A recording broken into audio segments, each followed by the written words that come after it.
guys, this is your video walkthrough for Act 1, Scene 2 of Macbeth.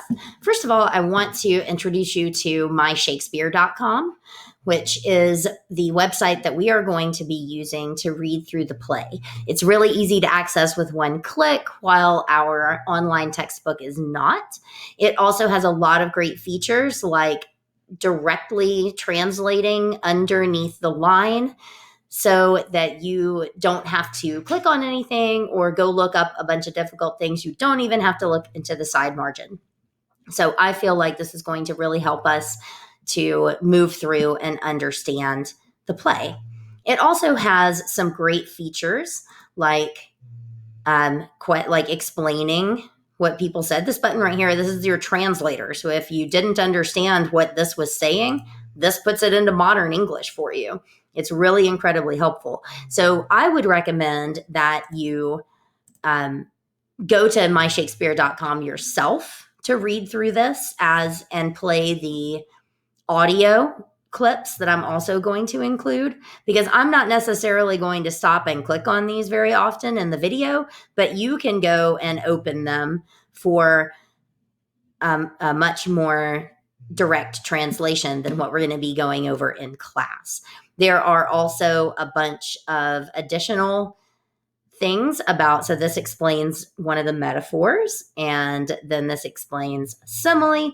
This has a lot of great features, and you can even watch some performance videos that we'll put some of them on the website, but there are a ton for each one of these scenes. So I highly recommend that you go to myshakespeare.com and click on Macbeth and find the act and scene that we are reading, so that you can follow along and make use of all these different features of the website. All right, so I am going to just play the audio on here, and then I'll pause it periodically to discuss some of the important things in the scene. I want to start out by pointing out that this starts at a military camp. There's been a battle going on. King Duncan is the king at the beginning of the play. And so you probably need to write that down somewhere in your notes, that Duncan is the king of Scotland at the beginning of this play. Malcolm and Donalbain are his sons, so they are the princes of Scotland. Lennox is a lord. He is one of the high-ranking members of Scottish nobility. And then there is a bleeding soldier or bleeding captain. They call him a sergeant in this. I think in your book, he's a captain. It doesn't matter. And so that kind of sets this up for you in terms of what is going on. If you did the journal entry, as you should have before this got started, this is a scene that is here to establish Macbeth's reputation. His reputation precedes him, meaning that before we ever meet Macbeth, who is the main character of this play, we find out what other people already think about him. And that is the purpose of this scene. It establishes that a war has been going on and what Macbeth's role has been in that war. Okay, so without further ado, Act 1, Scene 2.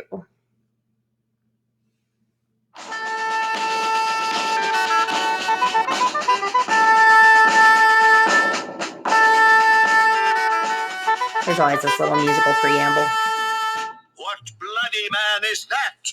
He can report, as seemeth by his plight, of the revolt, the newest state. This is the sergeant, who like a good and hardy soldier fought against my captivity. Hail, brave friend! Say to the king the knowledge of the broil as thou didst leave it. Doubtful it stood, as two spent swimmers that do cling together and choke their heart. The merciless MacDonald, worthy to be a rebel, for to that the multiplying villainies of nature do swarm upon him. From the Western Isles, of cairns and gallow glasses is supplied, and fortune on his damned quarrel smiling showed like a rebel's whore. But all's too weak for brave Macbeth. Well, he deserves that name, disdaining fortune with his brandished steel, which smoked with bloody execution, like valor's minion carved out his passage till he faced the slave. Oh, which ne'er shook hands nor bade farewell to him, till he unseamed him from the nave to the chops, and fixed his head upon our battlements. Oh, valiant cousin, worthy gentleman. As when...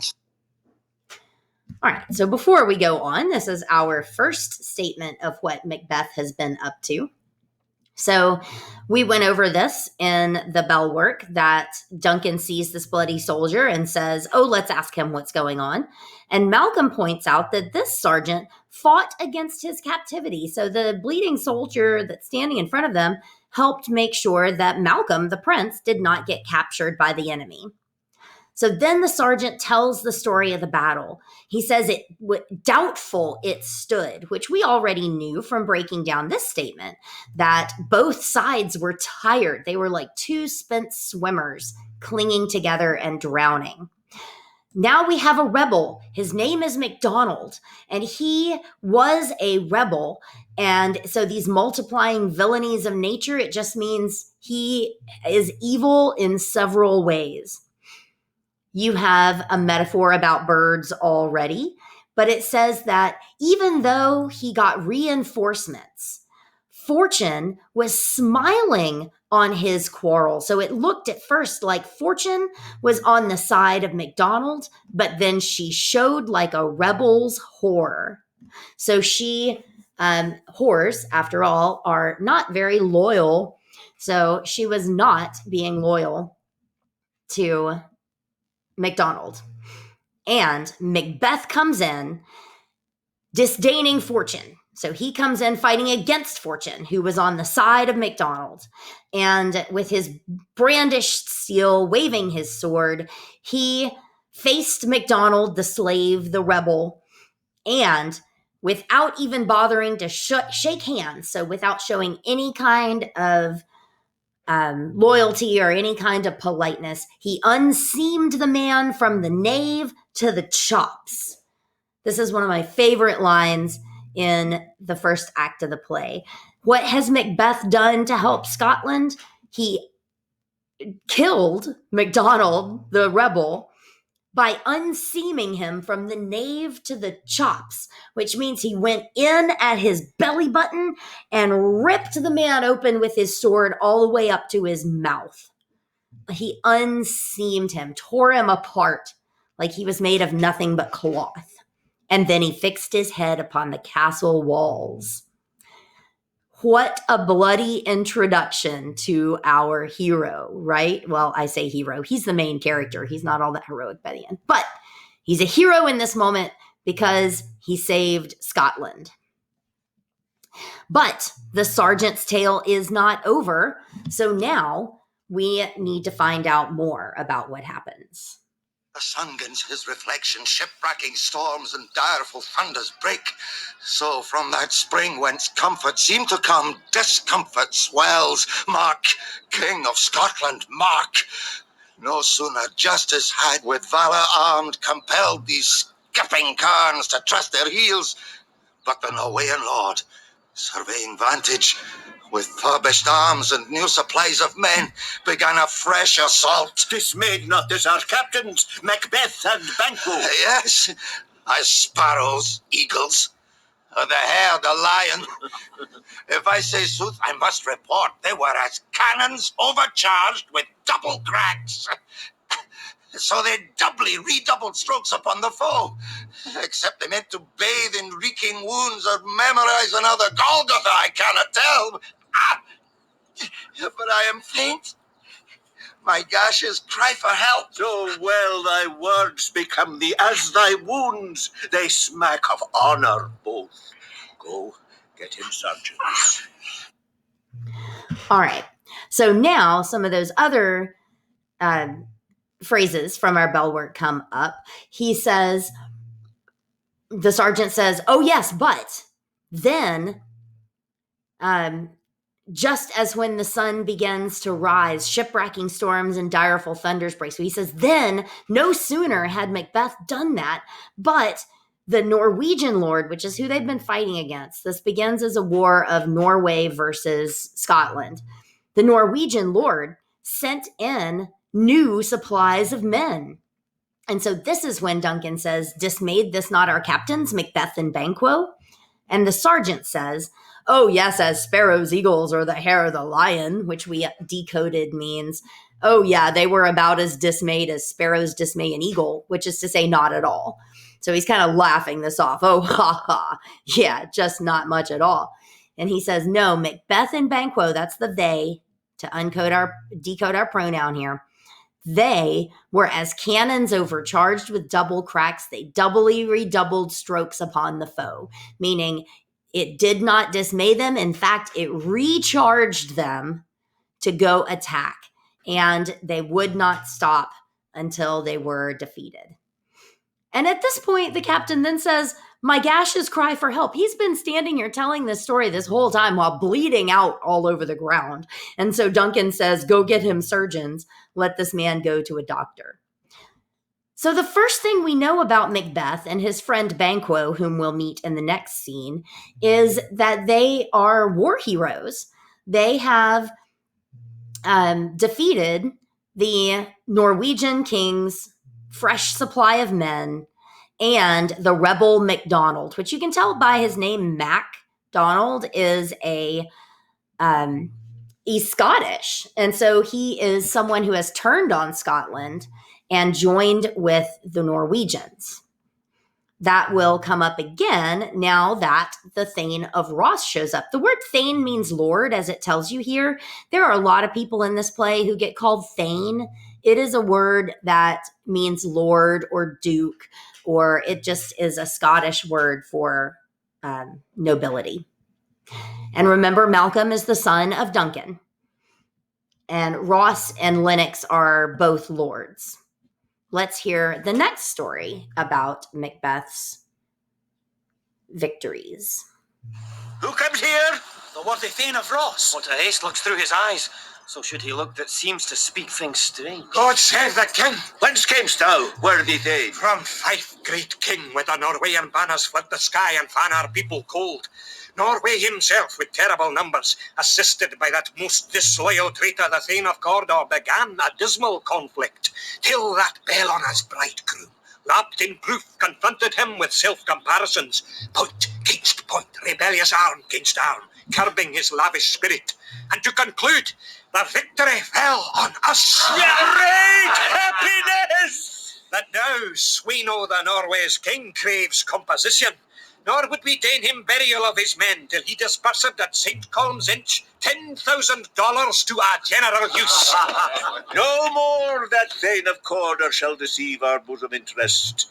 Go, pronounce his present death, and with his former title, Great Macbeth. I'll see it done. What he hath lost, noble Macbeth hath won.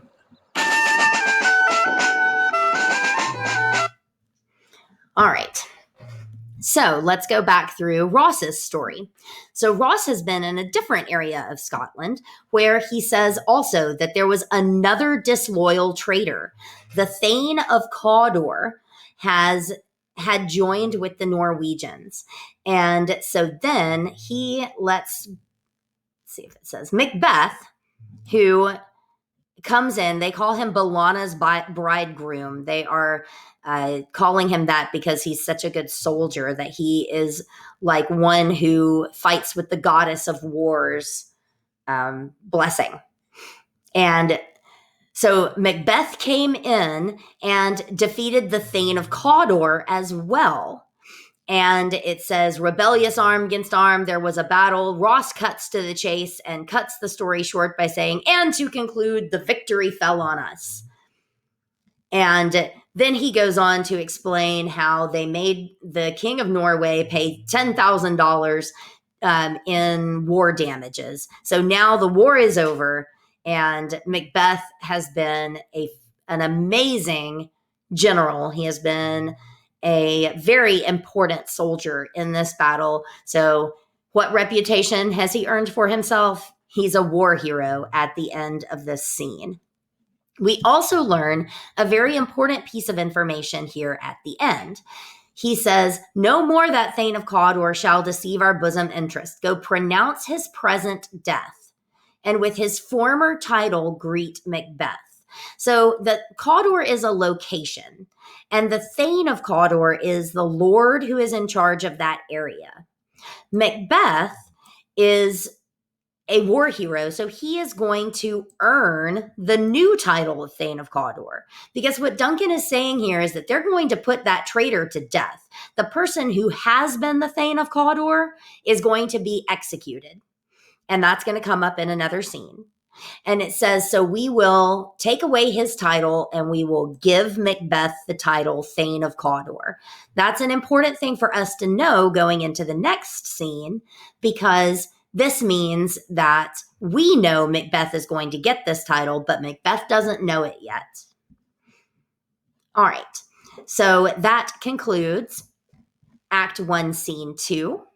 And in the next video, we will look at the very beginning of Act 1, Scene 3.